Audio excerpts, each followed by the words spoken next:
नमस्कार दोस्तों, मैं Manish Bansal, motivational speaker, business coach and real estate expert. आज हम एक ऐसे टॉपिक पर बात करने वाले हैं जो हर इन्वेस्टर के माइंड में चल रहा है। क्या यमुना एक्सप्रेसवे इन्वेस्टमेंट के पॉइंट ऑफ व्यू से एक गोल्डन अपॉर्चुनिटी है या एक ट्रैप है?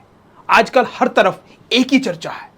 यमुना एक्सप्रेसवे के आसपास फिल्म सिटी बन रही है, ओलंपिक सिटी आ रही है, जेवर में एशिया का सबसे बड़ा एयरपोर्ट बन रहा है, बड़े बड़े ब्रांड्स जैसे कि अडानी, रिलायंस, सैमसंग, वीवो, बीकानेर वाला सब वहां इन्वेस्ट कर रहे हैं। हर रियल एस्टेट एजेंट, हर एड वीडियो, हर बैनर यही कह रहा है कि this is the next Gurgaon.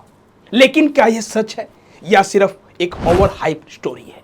चलिए हाइप को साइड में रखते हैं और ग्राउंड रियलिटी पर चलते हैं। हमने खुद यमुना एक्सप्रेसवे के अलग अलग जोन्स का सर्वे किया। सेक्टर 18 से लेकर सेक्टर 32 तक जेवर के आसपास के गांव, इंडस्ट्रियल प्लॉट्स और रेजिडेंशियल प्रोजेक्ट्स सब देखे। पहला इंप्रेशन क्या जाता है कि अभी भी वहां प्रॉपर पब्लिक ट्रांसपोर्ट काफी कमजोर है। अगर आपको दिल्ली से यमुना एक्सप्रेस से जाना है तो उबर या ओला ड्राइवर्स भी बुकिंग लेने से शायद आपको इनकार कर दें। पेट्रोल पंप और डेली नीड्स की शॉप्स भी काफी दूर है। रेजिडेंशियल पॉपुलेशन अभी भी काफी कम है। तो ऑब्वियसली सवाल है कि फिर यहां इतना हाइप क्यों है? इसका जवाब बहुत ही सिंपल है कि प्लानिंग। यहां डेवलपमेंट बिना सोच समझ के नहीं हो रहा। यहां एक well planned and future growth corridor बन रहा है, बिल्कुल गुड़गांव की तरह, लेकिन और ज्यादा ऑर्गेनाइज तरीके से। आइए समझते हैं कि कैसे। पहला फैक्टर है लोकेशन। यमुना एक्सप्रेसवे एक 165 किलोमीटर का एक्सेस कंट्रोल्ड एक्सप्रेसवे है जो कि ग्रेटर नोएडा को आगरा से कनेक्ट करता है।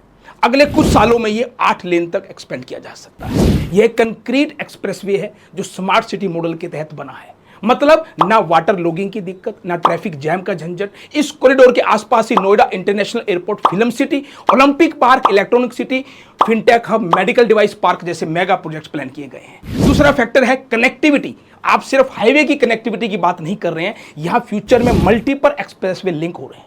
Eastern peripheral expressway, Agra Lucknow expressway, Delhi Mumbai expressway तक, यानी कि आरआरटीएस यानी कि रैपिड रेल ट्रांजिट सिस्टम और मेट्रो कॉरिडोर का काम भी 2030 से पहले कंप्लीट होने का टारगेट है।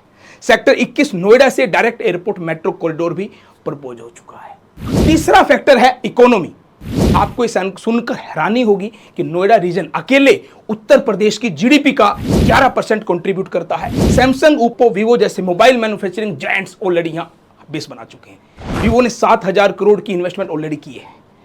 2024 के इन्वेस्टर समिट में नोएडा रीजन में 2.76 लाख करोड़ से ज्यादा के एमओयू साइन हुए। ग्रेटर नोएडा अथॉरिटी ने 80,000 करोड़ के एमओयू साइन किए हैं। बीकानेर वाला, डिक्सन, अडानी सब यहां फैक्ट्रीज और मॉल डेवलप कर रहे हैं।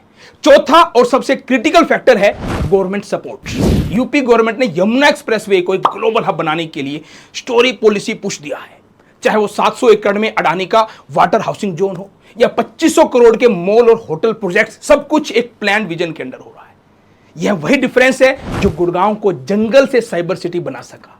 केपी सिंह जी की लैंड बैंकिंग स्ट्रेटेजी, उनकी फ्यूचरिस्टिक विजन आज नोएडा और यमुना एक्सप्रेसवे को वही विजन पुश कर रहा है। लेकिन इस बार यह किसी इंडिविजुअल का नहीं, पूरी गवर्नमेंट का बैक एफर्ट है। अब समस्या क्या है? समस्या यह है कि लोग चाहते हैं क्विक रिटर्न। आज इन्वेस्ट करो, 2, 3, 4, 6 महीने में डबल हो जाए। लेकिन रियल एस्टेट कभी भी स्टॉक मार्केट जैसा नहीं होता। यह एक लॉन्ग टर्म वेल्थ क्रिएशन का गेम है। जैसे गुड़गांव को 25 साल लगे, नोएडा को 20 साल लगे, वैसे यमुना एक्सप्रेसवे को भी अपना टाइम लगेगा। लेकिन गुड न्यूज यह है कि इसकी स्टार्टिंग पॉइंट काफी स्ट्रोंग है और हर इंडिकेटर यह कह रहा है कि यह रीजन 2029-30 के आसपास अपना बूम पीरियड को छू लेगा। तो अब सवाल यह है कि यमुना एक्सप्रेसवे गोल्ड माइन है या गैम्बल? मेरा जवाब है कि दोनों हो सकता है। बस आपका इन्वेस्टमेंट का टाइम होराइजन और पेशेंस क्या है वो डिसाइड करेगा। अगर आप शॉर्ट टर्म इन्वेस्टर हो, पैसा जल्दी चाहिए, तो यह आपके लिए एक रिटर्न का माध्यम तो हो सकता है, लेकिन रिटर्न कितना आएगा यह डिपेंड करेगा। लेकिन अगर आप एक विजनरी इन्वेस्टर हो जो लॉन्ग टर्म में फ्यूचरिस्टिक सिटीज में स्टेक लेना चाहता है, तो दिस इज योर मोमेंट। और अगर आप सीरियस हैं अपने इन्वेस्टमेंट को सिक्योर और प्रॉफिटेबल बनाने के लिए, तो यमुना एक्सप्रेसवे पर इन्वेस्ट करें।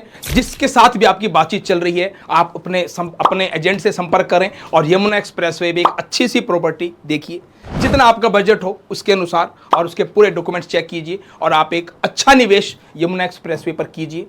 यह निवेश आपके लिए बहुत ही अच्छा रहने वाला है। ये वीडियो आपको कैसा लगा कमेंट सेक्शन में बताएं। यमुना एक्सप्रेसवे के बारे में आप क्या सोचते हैं कमेंट सेक्शन में लिखें। और किसी भी प्रकार की रियल एस्टेट से रिलेटेड कोई भी आपकी क्वेरी है, बिजनेस से रिलेटेड कोई भी क्वेरी है, तो आप कमेंट सेक्शन में डालिए। और किस प्रकार का वीडियो देखना चाहते हैं वो आप बताइए। मैं आपके लिए अपनी रिसर्च, अपनी टीम के साथ रिसर्च करके वो वीडियो आपके लिए दूंगा। दोस्तों, इस वीडियो को देखने के लिए आपका बहुत बहुत धन्यवाद। अगले वीडियो में मैं आपको मिलता हूं एक नए टॉपिक के साथ, एक नई रिसर्च के साथ। तब तक के लिए आपको बहुत बहुत शुभकामनाएं। जय हिंद।